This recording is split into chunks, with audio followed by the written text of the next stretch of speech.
morning. Maybe see you.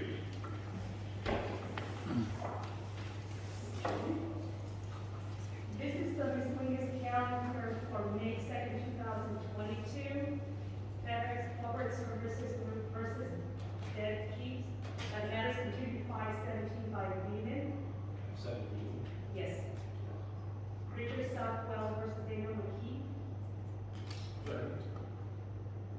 Ready. Okay, all set. PC 2021-0591. Richard Southwell versus Daniel McKee. Will counsels identify himself for the record?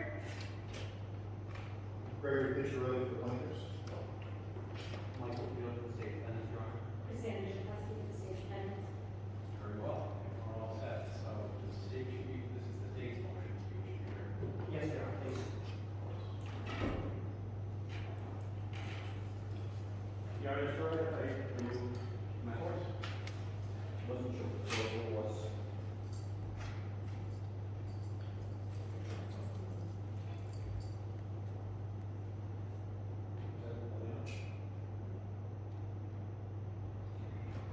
I think this is switch out.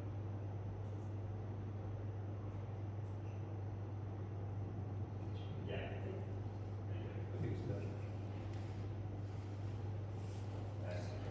I'll see you later. Thank you. Good morning, Your Honor. I feel it's a little bit awkward sometimes where the moving party has already filed the reply memo, and now we're arguing about how we articulate what's already in memos. I think it's just, that's a waste of time. Then, Mr. Field, would you mind if I ask Mr. Picciarelli a couple of questions first? I don't mean to be awkward for anybody, but would you mind if I started? No, I think that's kind of where I was going. Thank you. And my first question, Mr. Picciarelli, is this. You claim that there's a question of fact.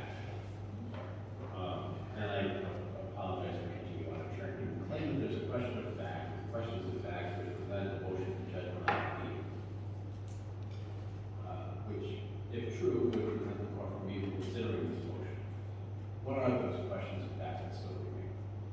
But, Your Honor, okay, We can hear you anyway, to Okay. tell you the truth, so. thank you. It's a little easier to ask as well. So the issues of fact, I think are quite simple.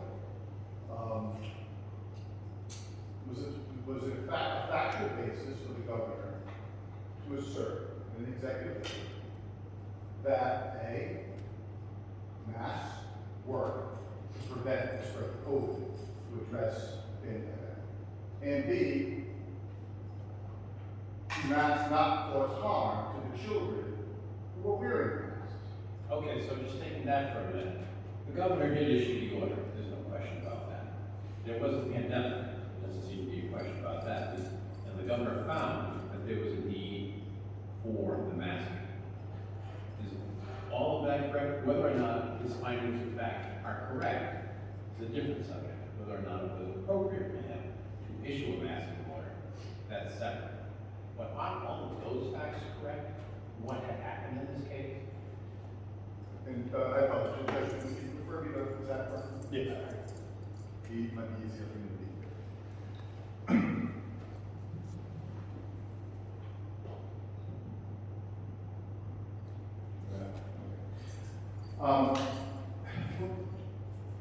Judge, I think it's a matter of degree to some extent. Well, if there's any question of fact, then the motion would fail. Any question of relevant fact, I get that. But I'm just having a hard time. You did mention in both of your novels, I believe, that there were questions, and I'm just trying to figure out. Yes. Again, Judge, so how did this case start? It started because the governor issued two executive orders, one declaring a new state of emergency, and then another issuing a mask mandate pursuant to that new declaration. The original declaration of emergency from March of 2020.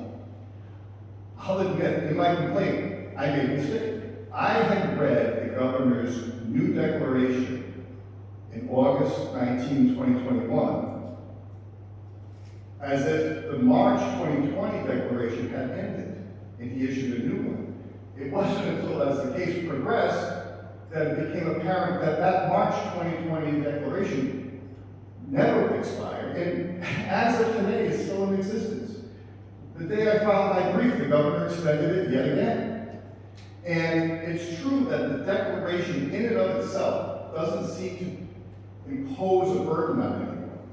That's why I grudgingly accept the issue of whether someone has standing to challenge the declaration in and of itself as a mere declaration.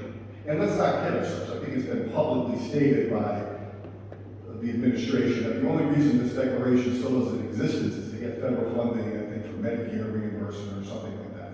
It's a funding mechanism, that why that is still in existence. If it was just a declaration, it's just sitting there, not doing anything, that's one thing. But then what flows from that declaration is what's important. So if the declaration is we're in a pandemic, and this pandemic is COVID, okay, I'm not going to be so bold as to say, no, we're not in a pandemic. If that's what the government says, that's what the Department of Health says, I can understand that. But the nature and extent of that pandemic, whether or not there's a new variant that constitutes a new pandemic, all of the allegations, the hospitals are being overrun,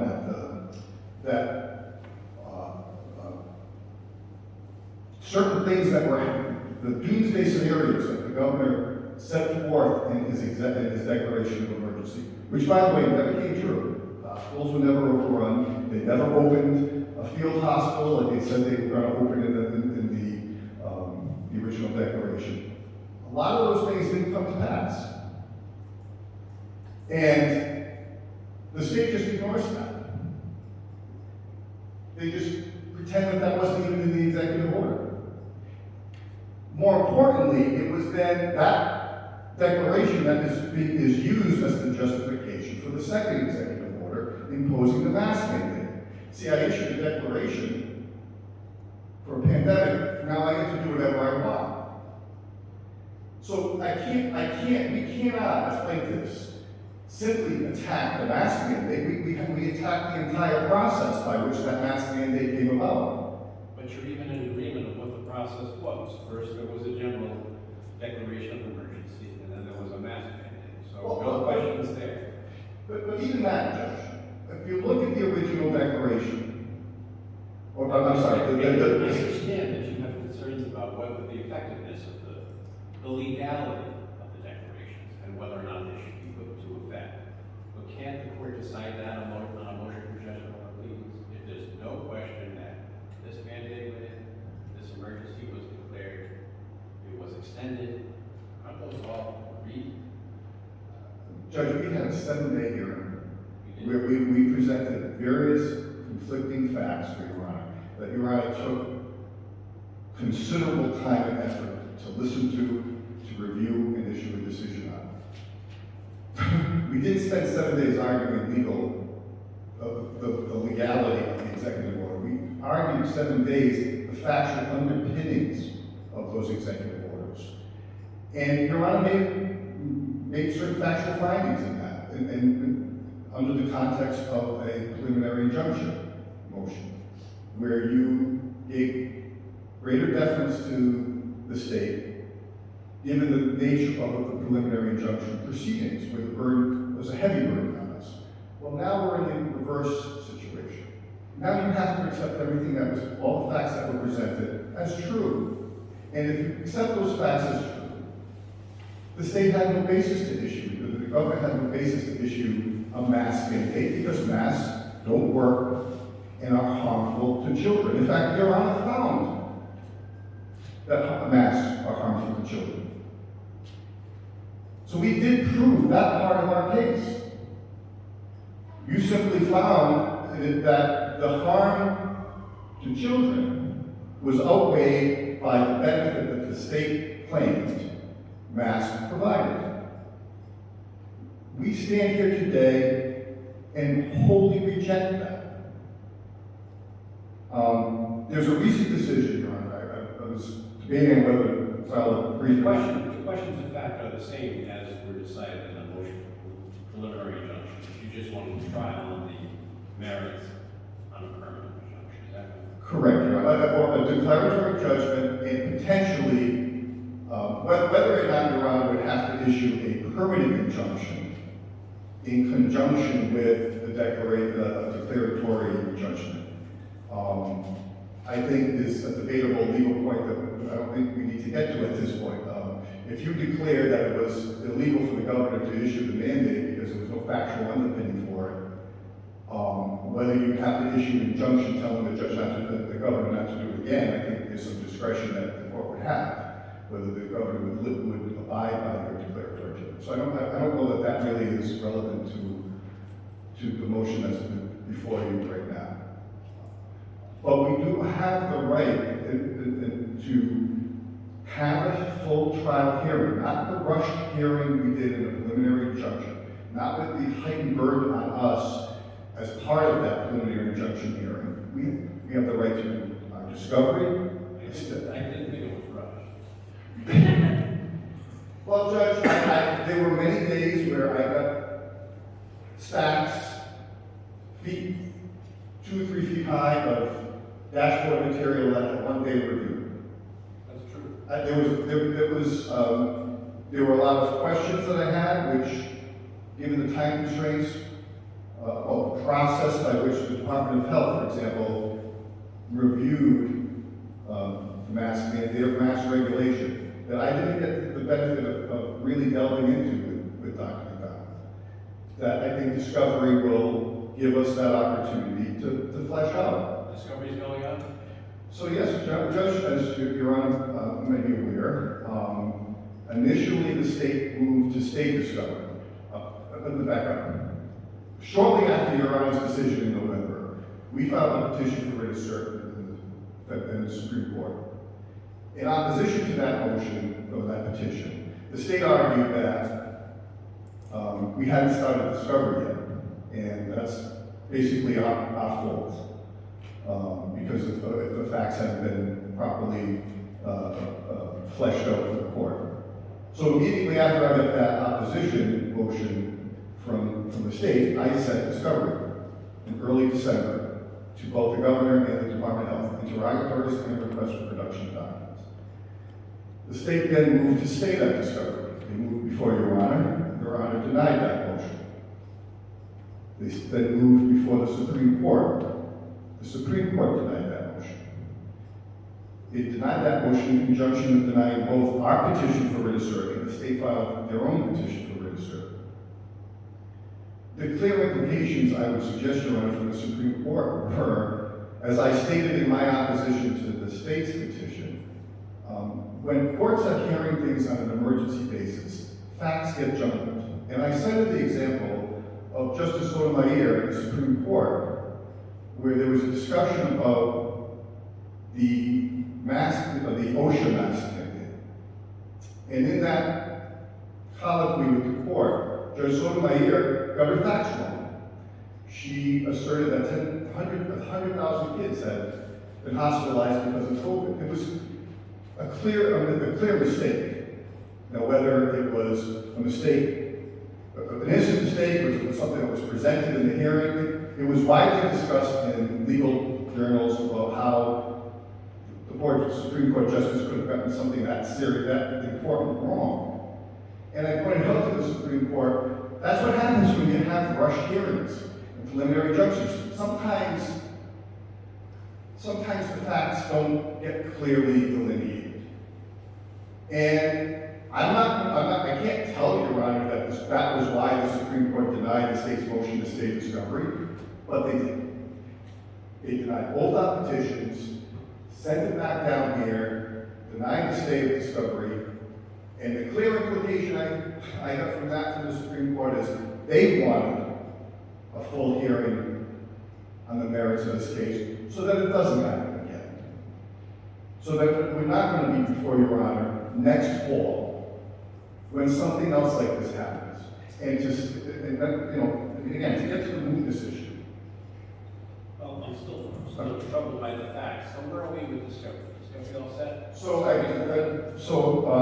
I submitted the discovery. I got my initial responses about 2 or 3 weeks ago. Many of the responses were objected to on privilege grounds. Some of the responses I would submit were non-responsive to my request.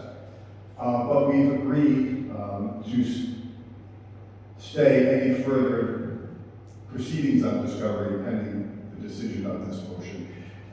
Quite frankly, just for time constraints. I'm to be prepared for this motion and preparing a motion to compel and going through all that argument before another justice, we thought, I agreed with the state that it would be better to get your Honor's ruling on this motion first before we went down that road. But there's still it's still pending discovery. It's still out there. We still have a lot of questions about hospitalizations, for example. The claim that there were all The of facts these. that are in dispute are whether or not the governor had sufficient, whether or not the governor's reliance on facts, whether or not those facts are true.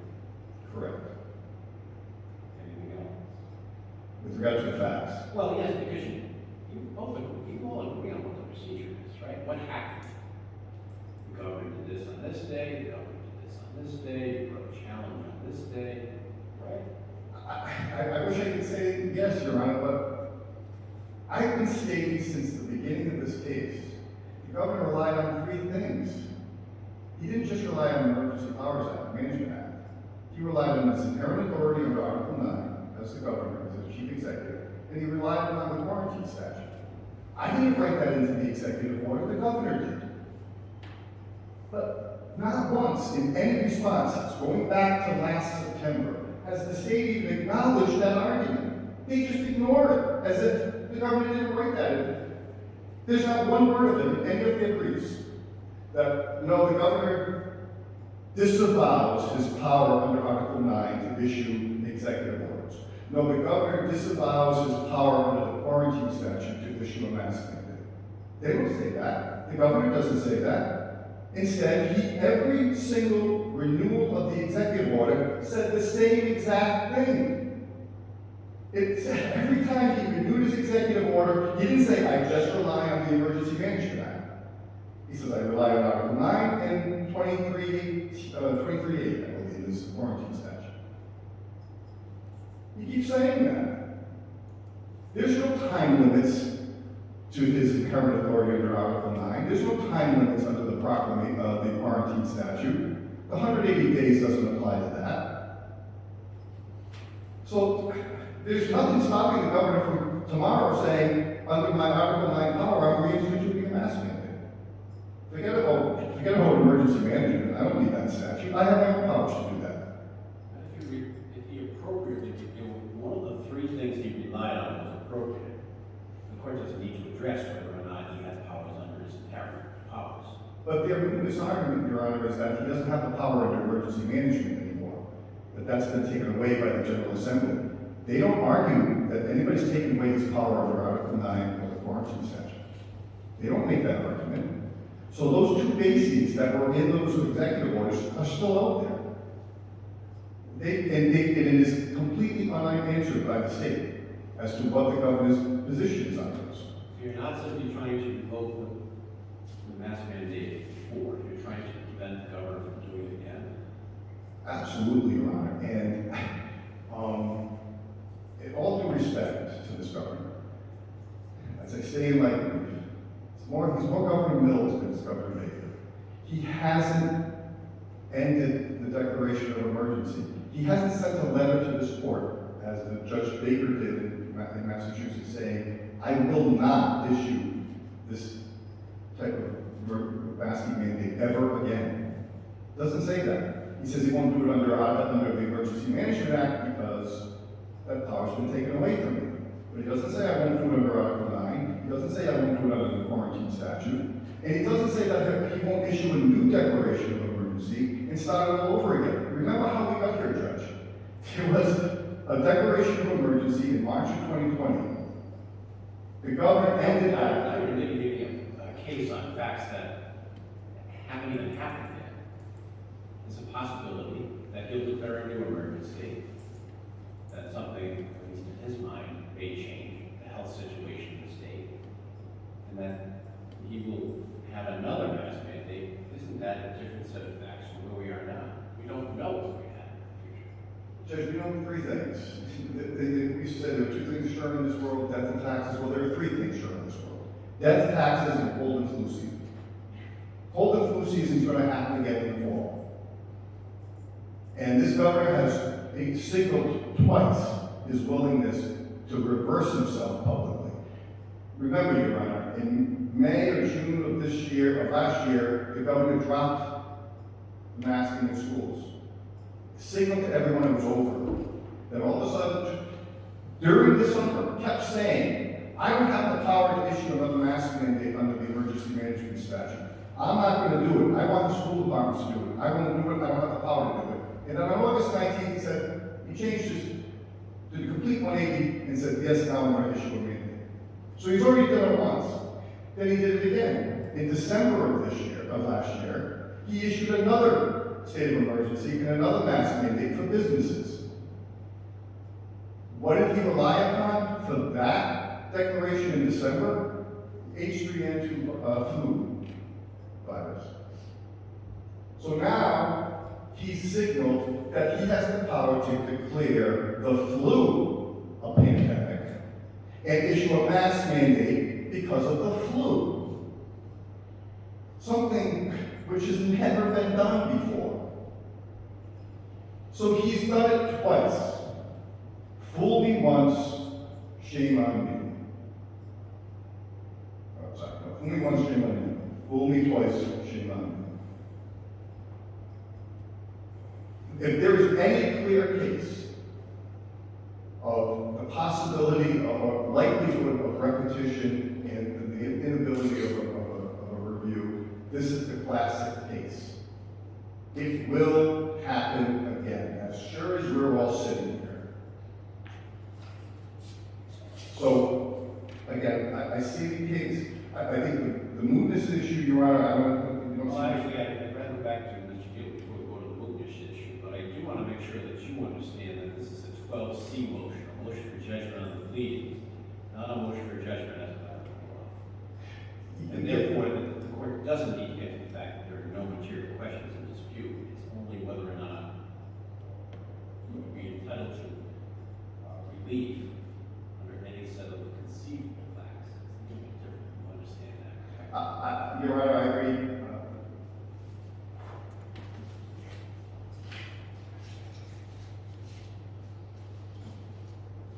I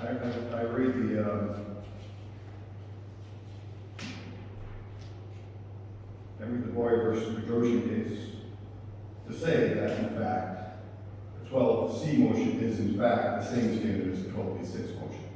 It's that the only difference is that instead of a 12B6 motion occurs before an answer is filed.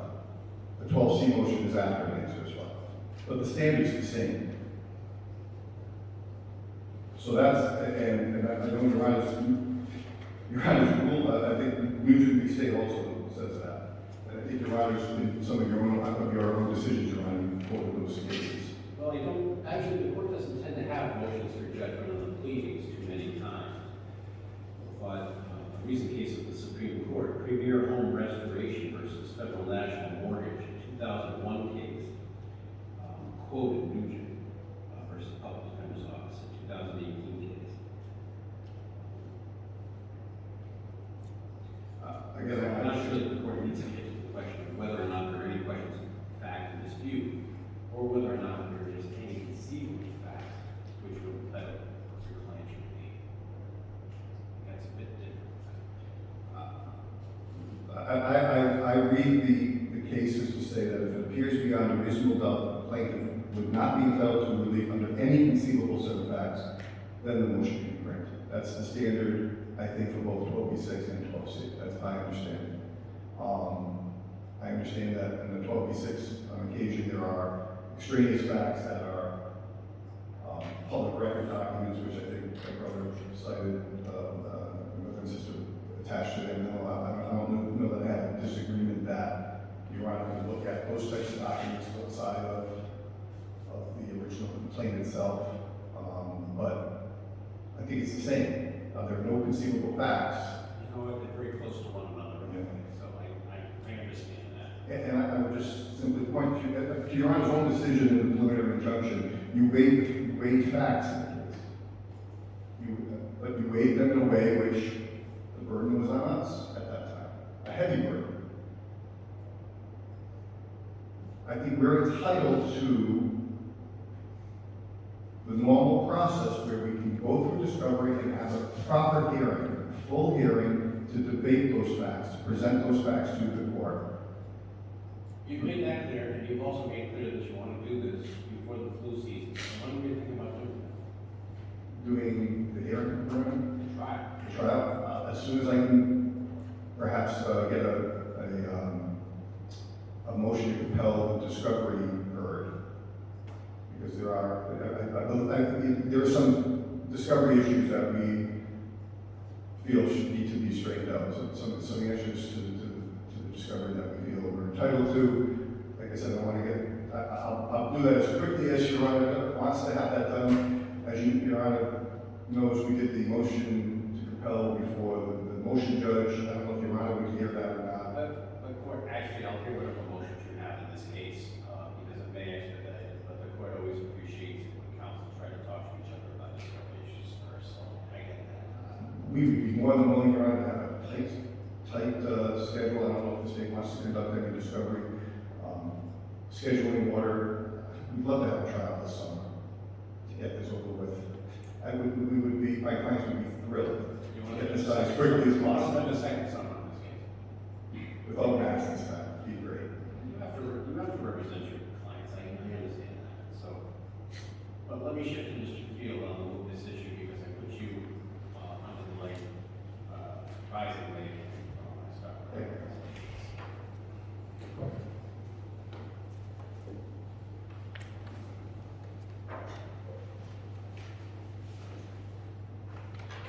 Your Honor, for this court, before we get to this, I'd like to get to some of the discussion that just happened. Going back to the factual Do you want to question. talk about the issues of fact, because the courts would like to hear your position. On the questions of fact, I would like to, yes. I think we got off the rails a little bit, quite frankly, in the colloquy that just happened. There's no dispute as to what happened in this case. There were executive orders that were issued. Council just acknowledged that there was a pandemic. And what I really want to go back to is what the standard is in this case. And Your Honor articulated that standard during the preliminary injunction here. As to whether or not a state of emergency, a declaration of a state of emergency can occur, the standard is, according to 30-15-9B, whether the governor finds a disaster has occurred or that this occurrence or the threat thereof is imminent. That's the standard. Has the governor found a disaster? The governor found a disaster in Executive Order 21-86. He found the new variant, the new Delta variant, to be a disaster. Disaster happens to be defined by the Emergency Management Act to include other things, an epidemic. Council here today acknowledged that we had a pandemic, not just an epidemic, we had a pandemic. So as far as the findings that have to be made, the quote-unquote questions of fact as to whether or not EO 2186 was lawfully issued, the governor checked those boxes. He found a disaster occurred, or had been occurred, or was imminent. Once the governor declares a state of emergency, it opens up his Section E powers under 30-15-9E. Among those is on his subsection 13, to do all things necessary to effectively cope with disasters in the state, not inconsistent with other provisions of law. Council wants this court to weigh whose science is better, whose facts are better. That's not the standard that's in the law. It just isn't. So the governor's power to find facts is unquestioned? The governor, no, it's not unquestioned. It's limited by the General Assembly. The General Assembly can revoke a state of emergency at any time. And in this case, by the way, not only did they not revoke it, but on February 10th, 2022, they put their imprimatur on it. They not only said that we had this whole debate on the preliminary injunction, where plaintiffs' counsel said the government couldn't even issue an EO that extended or related to COVID again. This court rejected that in the preliminary injunction decision in November 2021. But then a couple months later, the General Assembly put their imprimatur on it and not only said that the governor could do it, but they extended the state of emergency. They didn't extend the state of emergency. They didn't extinguish the state of emergency. They extended the Section E powers that were set to expire on February 10th. They extended them to the end of March. With respect to Section 13, to do all things necessary to effectively cope with disasters in the state not inconsistent with the provisions of law.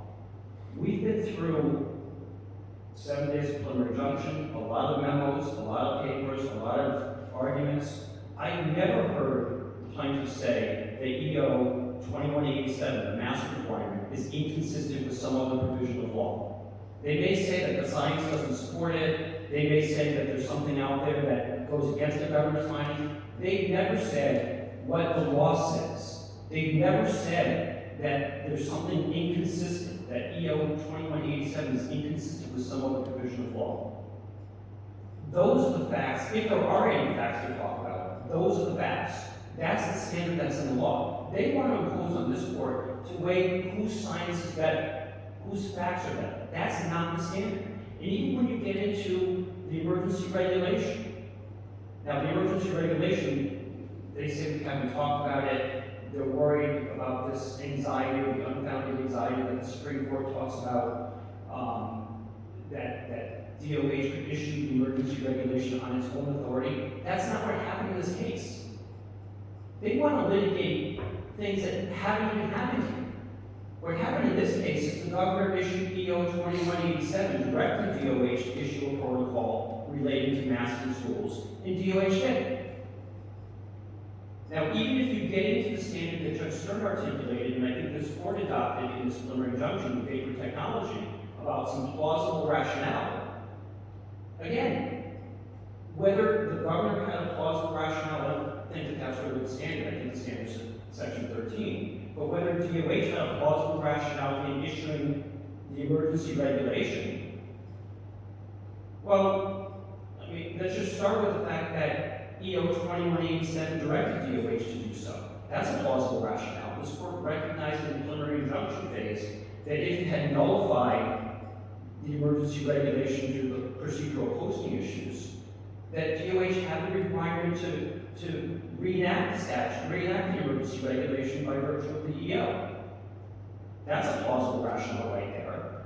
How about the fact that the CDC advised that children in school should be wearing masks? That's a plausible rationale by itself.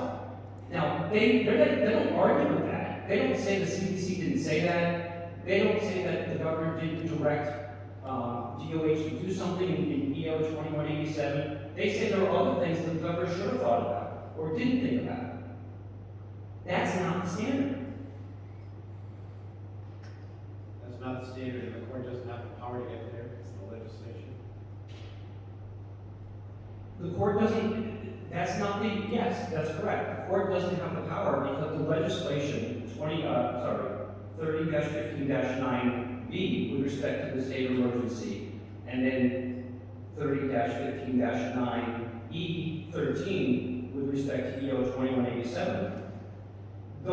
That's what articulates the standards. And even more so, the General Assembly in their joint resolution extended, it doesn't talk about 2187 in particular, but they extended all of the executive orders out another approximately 6 weeks to the end of March, that included EO 2187. They put their imprimatur on 2187 also. I'm sorry, 2187, yes, 2187.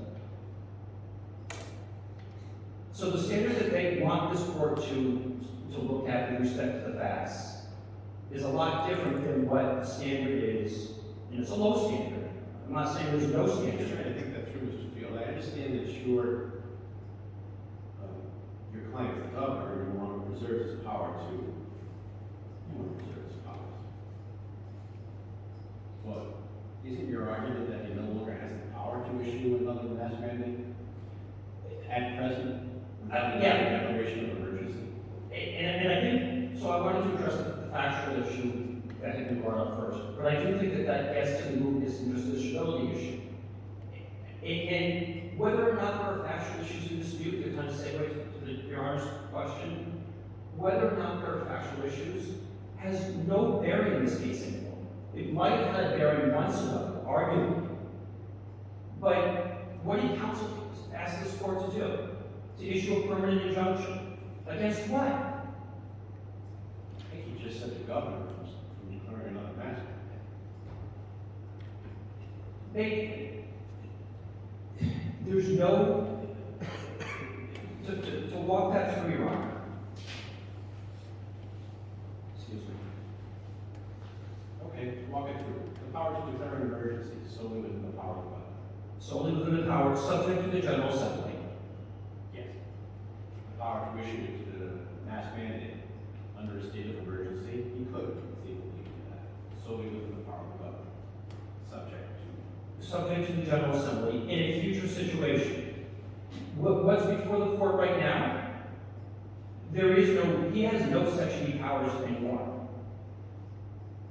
The state of emergency that was declared in August 2186 has expired or lapsed.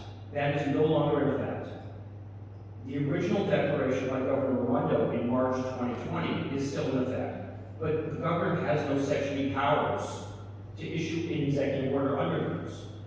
So there's no belief that they're wearing masks. They have no masks in schools right now. There's no mask requirement, at least it's from a statewide. I don't think any of the cities or towns have one, but that's neither really here nor there. But he has the power to declare a state of emergency, which would give him the power to have a mask mandate. If he has the power to declare a state of emergency, he does. Yep. And I think it goes back to, so I guess what the court is sort of getting into is, So very quickly, we could get back into the same situation. well, I think the question is it capable of repetition and evading review? I think that's where the court sort of go. And the answer to that question is still no. Even if, and nobody knows what the future's gonna hold, right? So even if there's another state of emergency, even if the government declares another state of emergency, what the Supreme Court has said, and we cited these cases in our papers, and it was the Cranston case, it was the Sullivan versus Chafee case, not just the legal issue has to happen again, but the same factual scenario has to happen. Matter of fact, the court was pretty particular. I think they said the particular factual scenario. And among the basis, they're not complaining about a state of emergency. They're complaining about a state of emergency that led to masks in schools. And among the whole other emergency should be based on that emergency. I'm saying that their argument, their focus is on a mask requirement in schools, not the state of emergency itself. The basis of why 2187 was issued, the mask requirement for schools back in August, was among the reasons that were articulated was because there was no vaccine that was available for children. That scenario will not repeat itself. Could there be another state of emergency? There could. Could there be, whatever scenarios happen in the future? There could. But will there be a requirement for masks in schools? The other one was based largely on the fact that there was no vaccine that was available for children. That was the concern. So practically speaking, Mr. Southby doesn't change the facts all the time. Mr. Southby will never have an opportunity to obtain a permanent injunction or have a hearing. I'm not sure I understand. Because the facts will always change, the emergency will always change, treatment will always change. And because of all this motion, nothing's going to be the same as the facts that were originally set. This Omicron 2, we're going to have Omicron 16 by the time we get to trial. And maybe Yes. booster 16. I don't think that I would put it that way, Judge. The dominant reason for the mask requirement, 2187, was because children were not eligible for a vaccine. That was the dominant reason. It's in 2187. There's only a couple findings of fact that were in 2187. The dominant one was that children weren't eligible for a vaccine. That will never reoccur. The vaccine's available. Given the enormity of the issue and how it affected everyone, the state of emergency that affected all of the state's 1 million people, shouldn't there be some guidance from the court as to whether or not it was effective and should be effective? I think what you're getting to the justiciability issue. And whether or not there should be guidance in the future based on these facts that will not reoccur. There won't be another situation where children are not eligible for a vaccine, or a COVID-19 vaccine. They're presenting this board with an abstract question. And, I mean, we've talked about mootness, we've talked about, exception to mootness, but when they're asking this board for, I think what this board is sort of inviting is an abstract advisory opinion. It goes back to the real articulable relief that they can get from this court. The court's been very clear, the Supreme Court has been very clear that if they don't present actual articulable relief, if the Superior Court can't present that, the Superior Court has no jurisdiction. It's not a question of exception, it's a question of subject matter jurisdiction. They haven't The court presented. does have the ability to issue declaratory judgments, determine the powers of different people, the powers of a contract, the power of the state agency. Correct? Correct, Your Honor, subject to an immediate or imminent issue or present issue. They're not looking for an imminent or present issue. They're asking this court to go back and declare what happened a year ago to be unlawful. That's not a present issue that's before the court. The court doesn't have subject matter jurisdiction over that. Now, if counsel tried to bring up the mask mandate with respect to airplanes and travel. I mean, that was a requirement that was going on. So the federal court was able to issue a declaratory judgment in that case. It had real articulable relief. The real articulable relief was to declare the mask requirement or to enjoy the mask requirement. That's not what's going on here. There is no mask requirement. This court can't issue any injunctive relief. No, but a declaratory judgment, that was my question. I would direct the court to Lamb versus Perry. 225 Atlantic 2nd at 524. It's in our reply memo. And I got a quote from it. Right at the end of the opinion, what the Supreme Court said was that the plaintiff's request for declaratory relief, quote, goes to their rights, status, or other relations. I'm sorry, goes not to their rights, status, or other legal relations, but rather to the past conduct. It is a question to be directed not to the courts, but to the electorate. And that's the real problem I've got with what the relief is that they're looking for. They're not looking for any present relief. They come up with hypotheticals that are not before the court about the flu, or cold season, or another variant. None of those issues are before the court. They're entirely speculative. A year ago, governments were imposing. Isn't what he's asking is, this mask mandate that happened in 2021, that affected these people in 2021, Mr. Southwell and the other places. You look at that situation, determine whether or not it was right or wrong, whether or not the governor had the power to issue that mandate, right or wrong. And that, if the court issues a declaratory judgment on that, regardless of the request for injunctive relief, that could serve as guidance to whether or not the Southwell children would be required to wear masks in 2023. I think the answer to that is no. Because again, it goes back to what one of the dominant circumstances were in August of 2021, which is that children weren't able to be vaccinated. That situation will never reoccur. There's a vaccine out there. That situation about the foundation, about underlying what 2187 was issued upon will never reoccur again.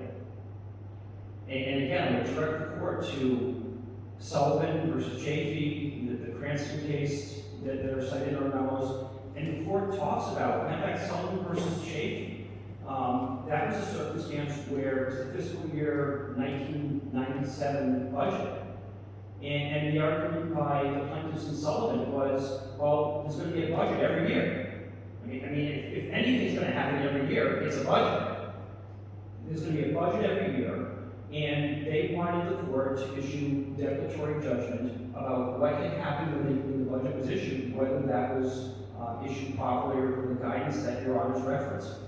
And I believe when it was in the Superior Court, fiscal year 97 had not expired, so the Superior Court issued a declaration. It went up to the Supreme Court. By the time it got to the Supreme Court, fiscal year 97 had closed, and the Supreme Court very particularly says those circumstances that underline what happened with that declaration will not reoccur.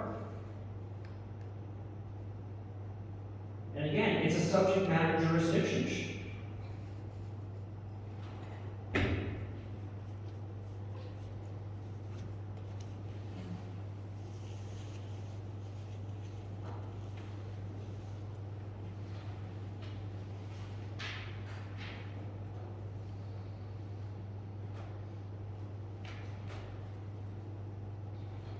While you're here,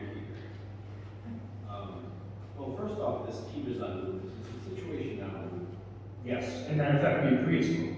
So that the memo that I submitted at that point was prior to March 31st. Yes. But nothing's been renewed since March 31st, it's done, correct? Executive order, that's correct. Executive order 2186, which is the declaration, has expired. 2187 lapsed on March 4th at 5 p.m. has not been renewed, and the emergency regulation from DOH was tied to Executive Order 2187. So that also expired on March 4th.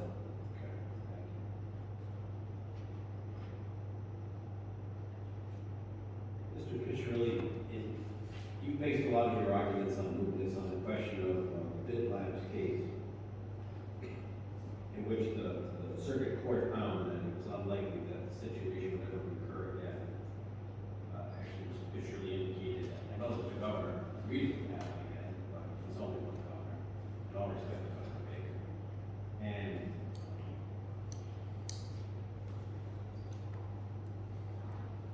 it was a somewhat isolated issue.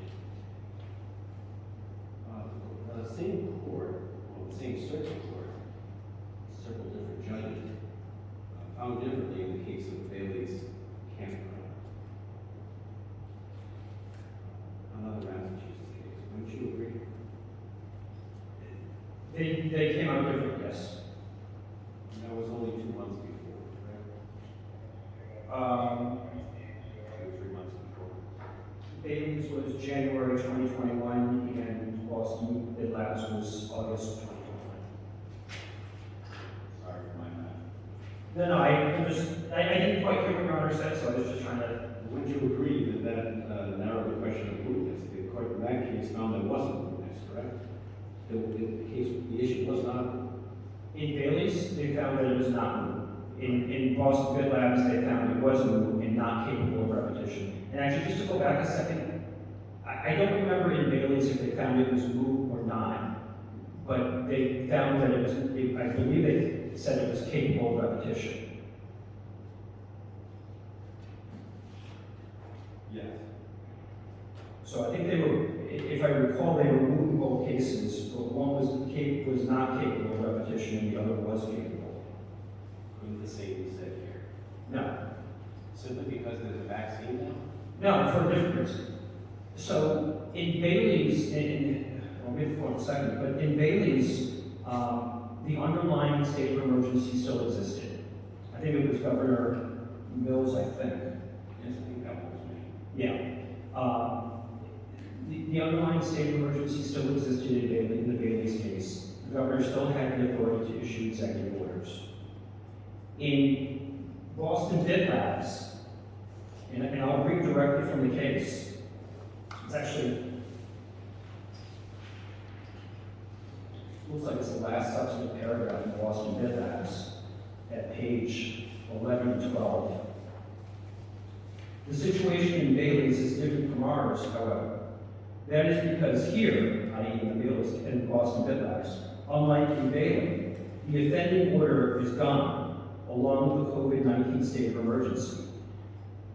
In Bailey's, the underlying state of emergency existed. Governor Mills could still issue an executive order. In Boston Bid Labs, Governor Baker had voluntarily rescinded his state of emergency, and therefore his power to issue executive orders had been voluntarily also rescinded. He also indicated, I think, that it was unfair to treat an arcade differently from a casino. They're pretty similar anyway, and I don't know why we did it that way, and it's not going to be done again. In typical government fashion, it's not going to be done again. And that was somewhat credible to the circuit court. Yeah. I know the two cases can be read together because there is an overlapping judge on each of the two panels. So that judge is Judge Selya, who I am sure thought there was consistency between the two cases. Yep. In the Mills case, that was a case where the governor did something somewhat more drastic, placing a casino in a different, giving a casino preferential treatment over an arcade. In Bailey's campground, he prohibited all out-of-state visitors, correct? I think that was the fact pattern. Judge, here's the distinguishing factor between the two cases. And Boston Bid Labs expressly says this is the distinguishing factor. In Bailey's, while the executive order had been rescinded, the governor still had the power to reissue the executive order, or an executive order. In Boston Bid Labs, Governor Baker voluntarily rescinded the state of emergency, and therefore he couldn't issue any more executive orders. Now, the plaintiffs say, in this case, Governor McKee didn't write a letter to the court saying, he's not going to issue another, executive order or whatever it might be. What happened, the reason why this is like Boston Bid Labs is because by operation of law, the governor's Section E powers have expired. He can't issue another executive order under his powers, under 3015-9E. He can't do it. I would make that representation to the court. I talked to the governor's executive council last night. But there's still a healthcare, I'm not going to say there's a pandemic because there's even a question of that. There's still a healthcare crisis going on, correct? I don't know if there's I don't know how to answer that. I mean, there's still a, I don't know if crisis is the right word or not. It might be, I think reasonable minds can differ on that. There's a healthcare situation going on. COVID-19 still exists. Which could flare up. It could flare up. And the governor could therefore issue another state of emergency and another mask mandate. I think the way your Honor posed that question, with all due respect, answers the question. COVID-19 could flare up again. It could, or it could not. Governor McKee could issue another mask requirement. He could, or he could not. Those are all the hypothetical questions that the plaintiffs are asking this court to state on. One of the cases talks about skating on thin ice. That's where this court is, that's where they're asking this court to go. He could or he could not. Those situations, what may or may not happen in the future, some of those are entirely hypothetical and unknown. Others of them, such as not having a vaccine for children, that is known. That will never occur again. So, in Bailey's campground, I believe that Governor Mills is the one who we actually revoked it after the federal district court case. But the circuit court said, quote, "Nothing in the record suggests the governor rescinded for litigation-related reasons," close quote. Rather, the conditions changed. Quote, "The dynamic nature of both the virus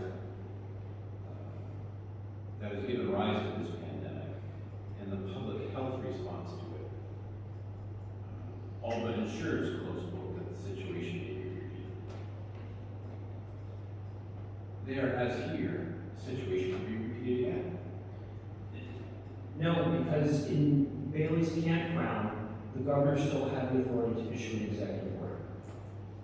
Well, doesn't the governor here have the power to, one, declare a state of emergency, and two, issue an executive order? The governor would have to issue another state of emergency, subject to the General Assembly non-termination, or subject to their termination. Yeah, I mean, I can't tell There was no, the governor rescinded the order in Bailey's. He would have to issue another order in order to get the case up again.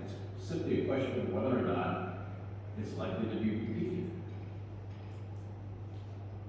In Bailey's, they would have to issue another order. But the authority existed in present place for the government to issue that executive order. This is Boston Midlands. The underlying state of emergency is gone. There's another quote from Bailey's, 158. "Thus, we cannot say that the governor has carried the formidable burden that she bears. A quote, showing that it is absolutely clear that the alleged wrongful behavior could not reasonably be expected to recur." Close quote. So the state needs to establish that there's no likelihood that this could ever recur, that he would ever issue another executive order on mass mandate. Judge, I guess I'll see your Bailey's quote and I'll raise you a Boston Big quote, if I may. At page 10, what your honor just said to me is, I have before a little word to show that the governor could never issue another executive order. Page 10 of BitLabs says that the governor has the power to issue executive orders cannot itself be enough to skirt mootness, because then no suit against the government would ever be moot. That's not the standard. Standard's not whether or not there's some legal authority out there that the governor could redeclare a state of emergency. That's what Boston BitLabs says. You have to be the two consistent. I think we agree on that. If Judge Shelley can find a way to do it, I'll do it somehow.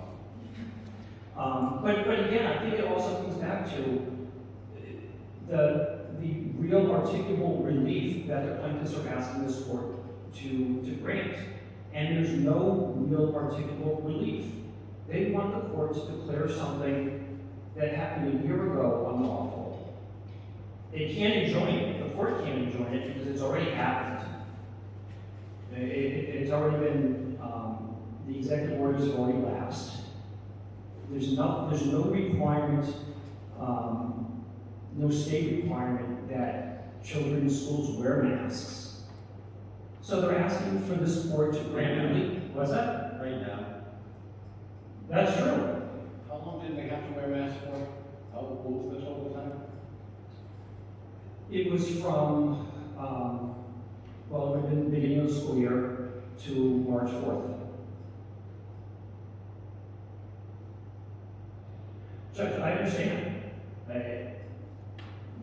People in this courthouse have to wear masks. Nobody enjoyed that. We talked about that in chambers. This is the first, other than the preliminary injunction, this is the first being court hearing I've had in 2 years.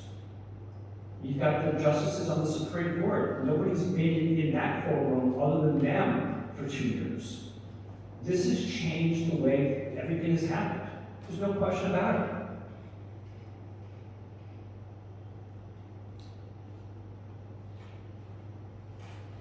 Thank you. I've interrupted you several times. You all set? I think so. I mean, if the court has any further questions, I guess I just keep going back to the real articulable relief and the standard that has to be met on the DJ. And it's not just some question, Your Honor kind of pointed this out earlier, it's not just declaring rights that people want this court to declare. It's, we have the actual quote. This is from McKenna, 874, and then second 227. The Declaratory Judgment Act is a vehicle by which parties can obtain relief for actual or imminent harm. That's not what's here. They want this court to declare relief based on past conduct, and that's Lamb versus Perry. And in fact, McKenna talks about the constituent parts of a justiciability claim, and one of them is, quote, some legal hypothesis which will entitle the plaintiff to real and articulable relief. They haven't done that. They can't do that. Thank you.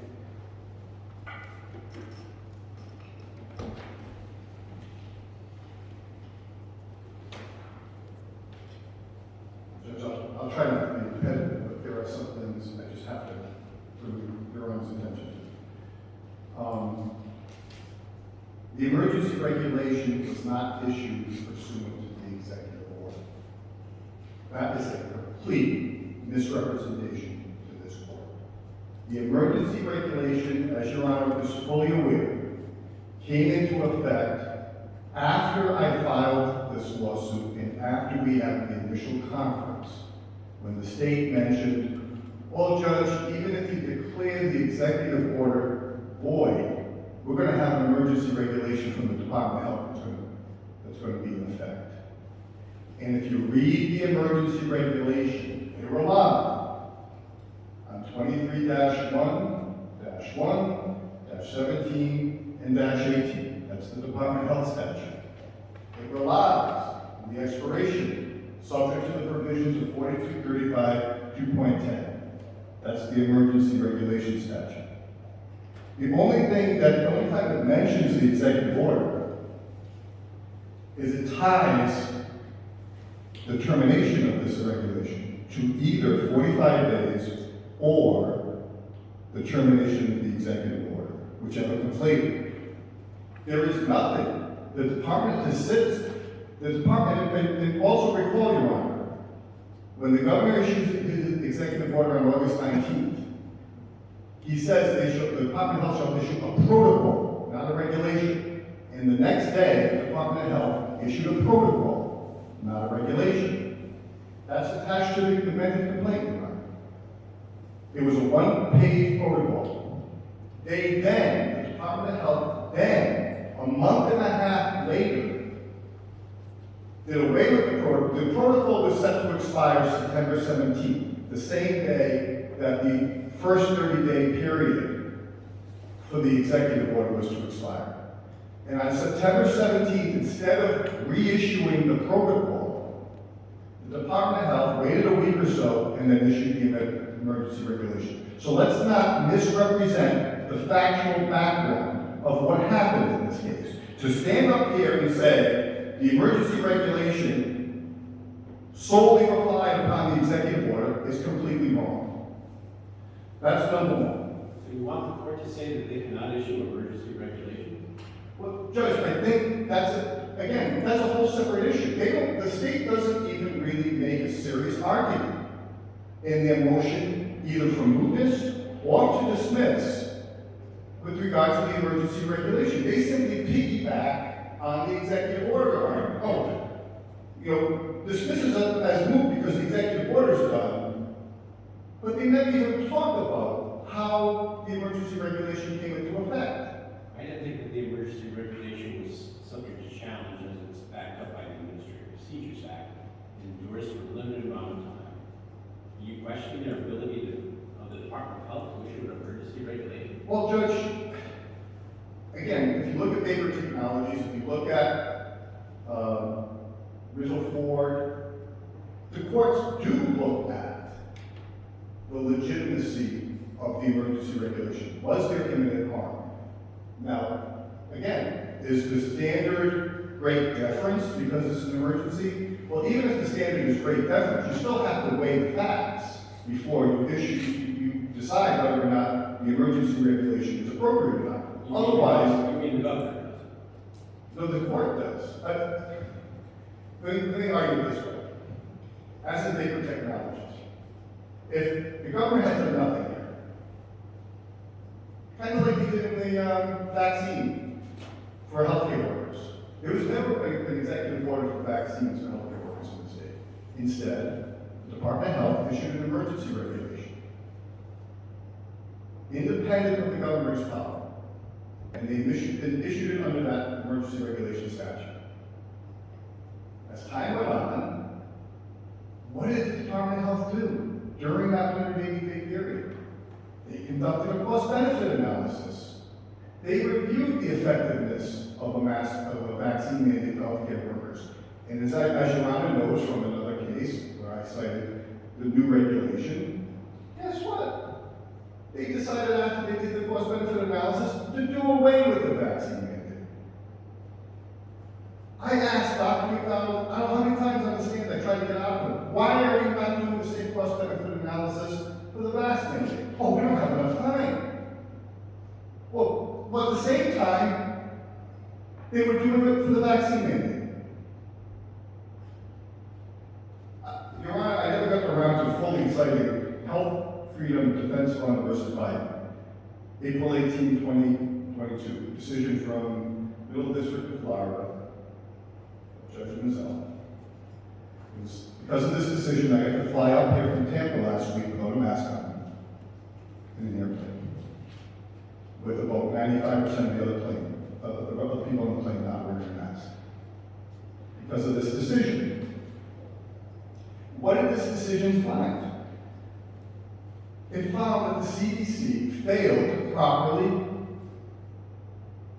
conduct the normal regulatory process, the normal notice and comment period regarding mask mandates on airplanes.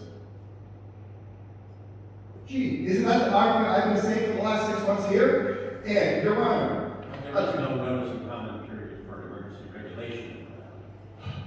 This is an emergency, let's enact it, and then we're going to have a permanent. and the federal government argued there's a good cause exception under the federal APA. There's a good cause exception that says you don't have to go through notice of comment if it's an emergency.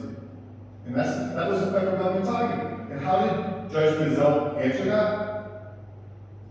The CDC's failure to explain its reasoning is problematic here. At the time the CDC issued the mandate, the COVID pandemic had been ongoing for almost a year. The timing undercuts the CDC's suggestion that its action was so urgent that the 30-day comment period was contrary to the public interest. August 19, 2021, Department of Health issues an emergency regulation. COVID pandemic had been going on for a year and a half. Exactly what Judge Mazzella said. What else did she say? The failure to explain is especially troubling because the benefits of public comment were at their zenith. The mandate governs the conduct of private individuals in their daily life. Heightened interest in participating in a regulation that would constrain their choices and actions via threats of simple and criminal penalties. She drew the distinction that I have been trying to argue to Your Honor. Vapor Technologies was about selling flavored vape pens. Who cares?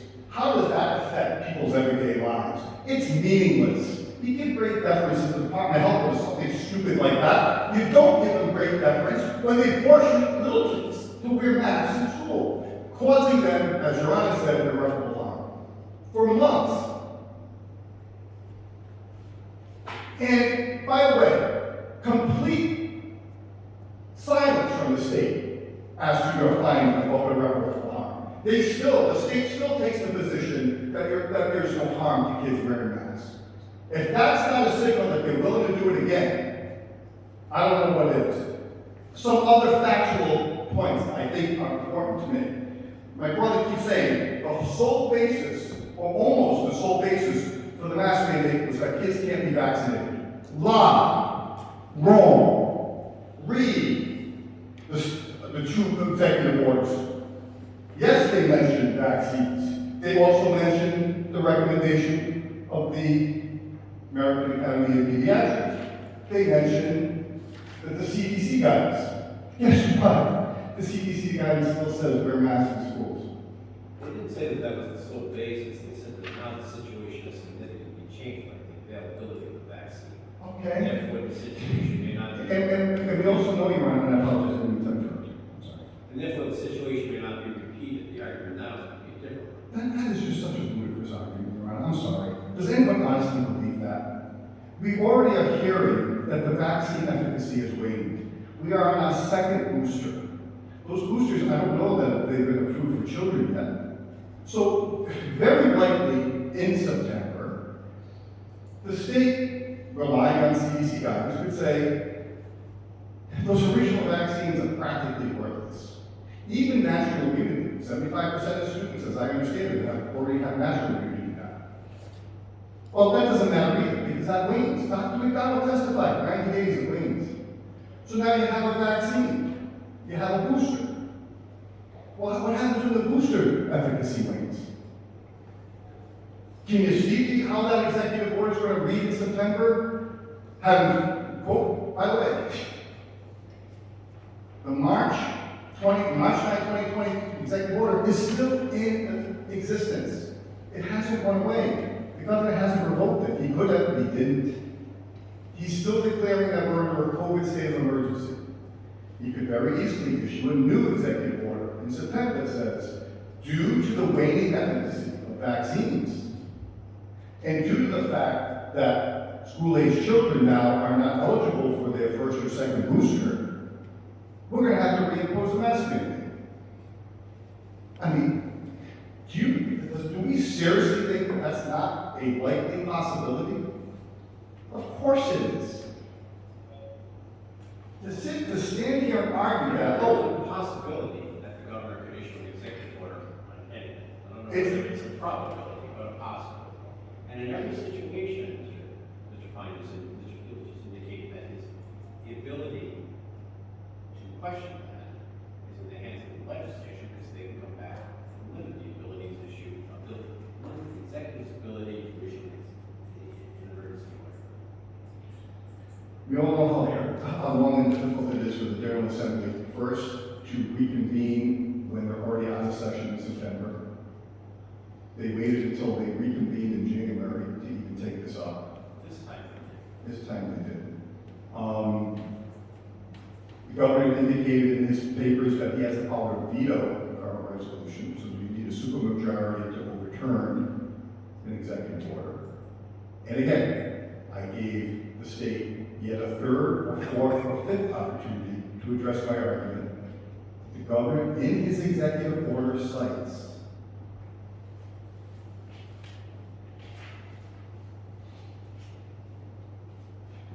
virtue of my authority as governor pursuant to Article 9 of the Constitution and the general laws, including Title 30, Chapter 15, and Title 23A.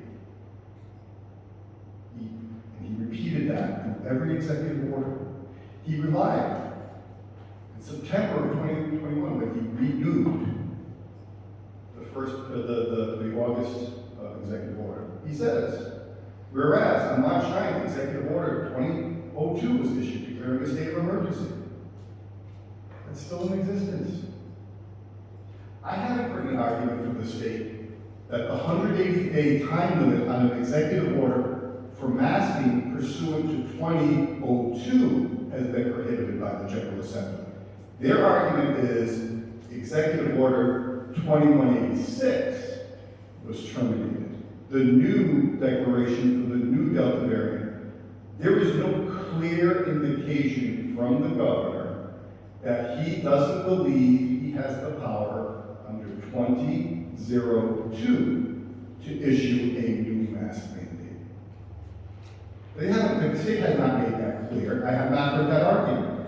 The state has not made clear that the governor will not invoke Article 9 of the Constitution or will not invoke 23E, the quarantine statute. He cites it in his executive order. Again, he doesn't just cite the Emergency Powers Act. So, I will leave it with this, Your Honor. My brother cites tax cases, budget cases. Budgets change every year. That's right. The Supreme Court doesn't want courts in those types of cases. It cites a case from 1967, the land case involving a budget process. By the way, there are cases that are cited. There are other cases where the Supreme Court has allowed challenges that go beyond the current budget year. I can think of the case involving school funding, where the Supreme Court, the Cranston School Fund, in the case I was involved with, where school budgets violated, were running a deficit, which was a violation of state law. The Supreme Court took those cases up without argument. So we're not talking about tax cases. We're not talking about tax cases where the standing is questionable, as in the McKenna versus Judge Williams case, where Attorney McKenna was trying to argue he was like a roving prosecutor. He had the power to bring it over onto us to the legality of the Chief Justice to sit as a Supreme Court Justice. Those cases are totally different than what we're talking about here. Nobody was arguing that Justice Williams, sitting as a Supreme Court Justice, was causing irreparable harm to children in schools. And I'll just one last point, which I will leave it at this. Unlike these other cases, it is a very important issue. There's a compulsory attendance law in Rhode, 1691, which makes it a crime for a parent not to send their kids to school. The only exceptions are if you send a kid to private school or an approved homeschooling program. I don't think it takes much for this court to understand that not all parents are like the Southwells that have the luxury, the money, the time to homeschool their children or to send them to a private school. They're forced by law to send them to a public school. And by sending them to public school, their children are being forced to wear a mask. And if they don't send them to public school, they don't have the option, like the Supreme Court has, of sitting back and conducting hearings like by a video. They have to attend in person. And if they don't, they're subject to fines. This is not some vague fear. These are serious, serious issues. And I would hope this court would give us that opportunity to flesh that out here. Thank you.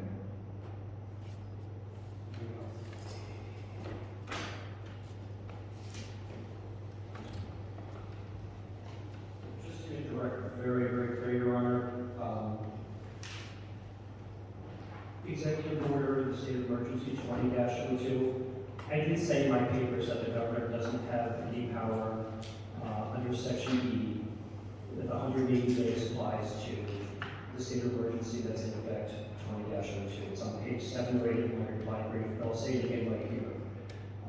The budget amendment that was passed in 2021, limiting the Section E executive order to 180 days, applies to Executive Order 2186, the one that was issued in August 2021, and it applies to the March 2020 executive order, state of emergency issued by Governor Rhode. 180 days from the date of both of those states of emergencies has elapsed. And I can tell you, and I had this conversation last night with the governor's executive council, just to make sure we're on the same page, that the governor does not believe that he has any power to issue an executive order under Section E if it expired pursuant to both of those states of emergencies. Just to kind of point out there also why that state of emergency still exists. Under the statute, the governor has the authority to issue a state of emergency, not just for when the state of emergency is in effect, but also before and sort of the cleanup effect, the end of it. Just by way of example, a snowstorm or a hurricane. The state of emergency doesn't end with the last snowflake. There's things that have to be done and have to be completed. And that's why we're still in the 20-20, the March 2020 state of emergency, to sort of clean up and finish with my understanding is that there's some reimbursement issues, there's other issues out there. The state gets funding for non-congregate care. Whatever the reasons for that state of emergency, they are not to issue an executive order under 3015-9E. I'm sorry, you're not, because the governor's legal counsel says they won't, because the governor says they won't, or because there's a regulation that says they won't. Well, I think probably all of those. I think state law says that they won't. This court's preliminary injunction, I mean, that's what we had argued. We had argued, you know, state law was 180 days from the state of emergency. This court said that in its preliminary injunction, and the governor's executive council agrees with that. So I think it's probably all three of those. I'm just trying to think of how the bid labs issue's gonna be resolved. The mootness issue isn't likely to be repeated again, so. I'm sorry? Is the situation likely to be repeated again? I'm trying to figure out the mootness cases. I think the answer to that is no. I mean, the Boston Bid Labs is, again, I go back to the page 10 quote that I gave to your honor. Just because the governor has the authority to issue a state of emergency or an executive order, that's not enough to evade review according to the First Circuit, according to Bid Labs. So, you know, and even if it's possible that there's some future state of emergency out there, we're talking about the particular fact situation. And again, we just heard through the argument of counsel again, you know, well, this could happen, and that could happen. That's not the standard. It just isn't. The other thing that I just wanted to respond to was, and I may have misheard it, but I thought I heard that the governor indicated that he can veto a joint resolution unless it's passed by a supermajority. I don't know if any agree with that. I've never heard that. It is definitely not an agree, I'll tell you that. Your Honor, in your initial reply to our motion back in September of 2021. I've never seen, and I don't know of any authority where the governor can veto a joint resolution in a state of emergency. I would be shocked if I said that. So if the board has any other questions, I'm happy to address them. Okay, thank you. Thank you, Your Honor. I just want to provide you with a copy of the federal case. I don't know that it's on West Warrington yet. Florida, please? Yeah, but Sure, thank you. there are some highlights on it.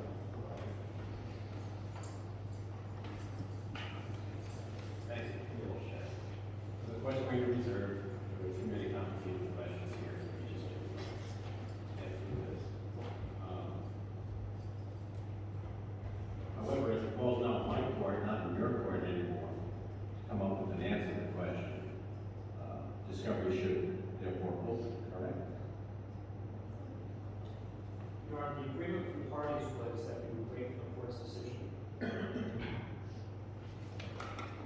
Judge, I said that I presume Your Honor would be prompt with this decision, as you often are. But given what you've asked today, if you want, I don't think we can forestall discovery if the court wants it to continue. If Your Honor wants us to continue with discovery, I would like to file a motion to compel. If Your Honor will hear that, do that within the week. Your Honor, I think Your Honor just alluded to some difficult questions. We asked the court to go through those difficult questions, answer them in a traditional way, and then the parties can vote with it and let it out. That's not how we're going forward with discovery.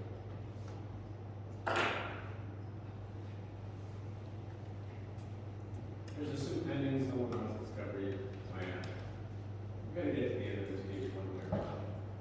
Judge, we think that we have gotten to the end of this case, and But it was a preliminary injunction, correct? I'm not even talking about the preliminary We're talking injunction. about today. I'm talking about today, I'm talking about the mootness, the justiciability, and the factual standards, the standards that have to be applied. So, and I'm not gonna re-argue that, we've just spent, you know, X hours or X time doing that. The harm in doing that is that the amount of discovery in this case is going to be large. It's going to involve privileges. We're going to end up very possibly with other cert petitions. Your Honor saw, and I don't have it in front of me, but Your Honor saw one of the very first question about, and I'm paraphrasing because I don't have it in front of me, but, you know, what did the Department of Health tell the governor, and what did the governor rely on, and what discussions did people have with the governor?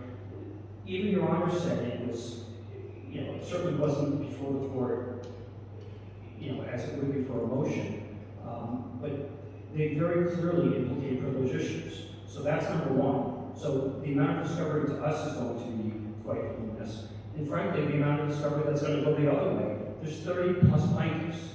So the amount of discovery going the other way is going to be equally voluminous.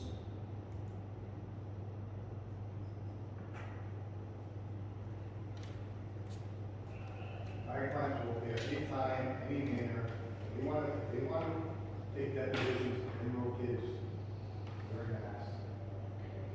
I mean,